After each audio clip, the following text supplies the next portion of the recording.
Greetings, everyone. I hope everyone is more or less well. Right now, America's in crisis. First of all, there's COVID-19. That's been going on for months now. God knows how long it's going to be going from now on. But we have that. And now, several recent incidences have pointed out vividly, brashly, this fierce underbelly of racism that sits under just about everything. It doesn't show its face vividly. It creeps in, it sneaks in. You can listen to people. They sneak in a comment here or there. They think it's kind of funny. Some people even use the N-word. That doesn't happen that often anymore, fortunately. But they do it, and some people think that's funny. All right. The latest 4 incidences that I'm thinking of have ripped the facade completely off. They're not isolated, random incidences. They're not coincidences. They are exposing what's going on. And frankly, I don't know how to deal with it, other than to say, yes, it's here. Hatred is alive. It is very alive and well. And it is thriving also on reactionary responses. I understand why riots are happening. I do. I don't condone them. I think it's reactionary. I think destruction leads to more destruction, but I understand it. They're not fighting against one thing. They're fighting against something that is underneath them, that they have walked on since they were born. I'm more specifically talking about African Americans, black African Americans. They are reacting to something that is so huge, it's hard for the consciousness to really process it. And I believe, I speculate, that the subconscious is doing more feeding into their reactionary responses than anything.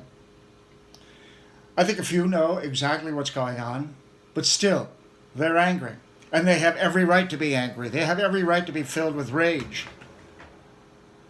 And it's not just African Americans.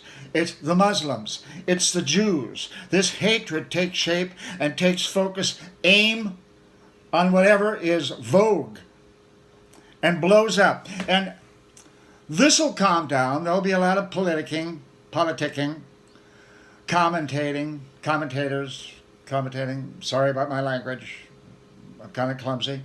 I'm angry right now, so I'm trying to keep it together, but I don't want to go off on this rash, reactive response. I think it's horrific. But what's to be done? All these instances are emblematic of a very profound disease that lives in this country. And what I was saying before, these reactive responses, these riots, this destruction, is feeding it. It's going right back into the machine and feeding it. So people can... I've actually heard from a relative of mine that, they're sitting at TV and watching the blacks destroy their own community. Isn't that a shame? Isn't that sad? Well, I had to hold myself back from reacting to that reactively. I have since thought about it and since sent to her, I think, a more rational response. It's you. It's in you. I'm talking to my cousin. It's in you and your husband. I've sat by and listened to your husband make racist comments and everything. It's kind of funny. It's not. And the last time I visited, there were racist comments, and I bit my tongue. I held myself back because I wanted to slug the guy. Now, that would have ended up probably, if they were really in a bad mood, the cops would have called, I've been arrested for like assault 3, I think. I don't know what it is in Minnesota. But it made me angry, and I don't want to go on and on about that specific incident too much. But it's emblematic. It exists. It lives. What are we to do about it? Are we to sit back and just do nothing and let it stay at home? Sort of like what we're doing with COVID-19. Stay at home and it'll go away. But you know what? It's not going away. It's so interesting to me that this racism has a face that's not unlike the COVID-19. The racism is here, and it's here to stay, unfortunately, until something radical is done. I don't know what that would be. COVID-19 is now probably here to stay. The novel characteristic of it is becoming obsolete. It's probably here to stay. So all of our lives are changing irrevocably because of COVID-19. Are we going to recognize this disease of racism in the same way and talk about it in the largesse? That it's not about them. I hear so many people talking about it's them, it's them. Point your finger at them, it's their fault, it's their fault. Look at they're destroying. Oh my God. How bad, how evil. You don't know, but you're sitting on the evil. The evil, that's a word that I don't like to use a lot because it doesn't mean anything unless you're talking about something very specific. This evil is in all of us. I was born and raised in a racist community. I lived with racism all of my life until I moved to New York City. And I understood finally that I had to deal with some of this stuff. Back in 1986 when I came here to go to school. I had to deal with some of this stuff, and I dealt with it. It took a long time to deal with it, but I did.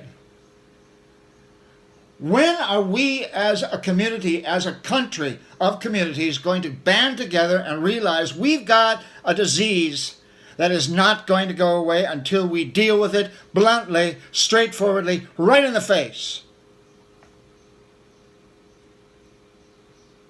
That's pretty much all I have to say. Spend my time cooking, taking care of myself, listening to the news, feeling impotent. Like, what can I do? What can I really do?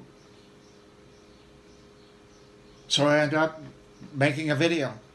But is this really anything? 65-year-old white guy shouting out on the internet how bad things are. Well, they are bad, and more of us should recognize it, and more of us should shout out on the internet that it's getting really, really bad. It's never been good. But now its face is exposed.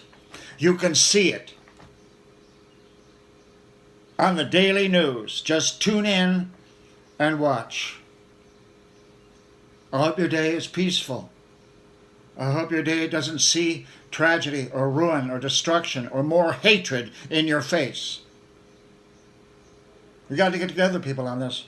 We really do. Bye-bye.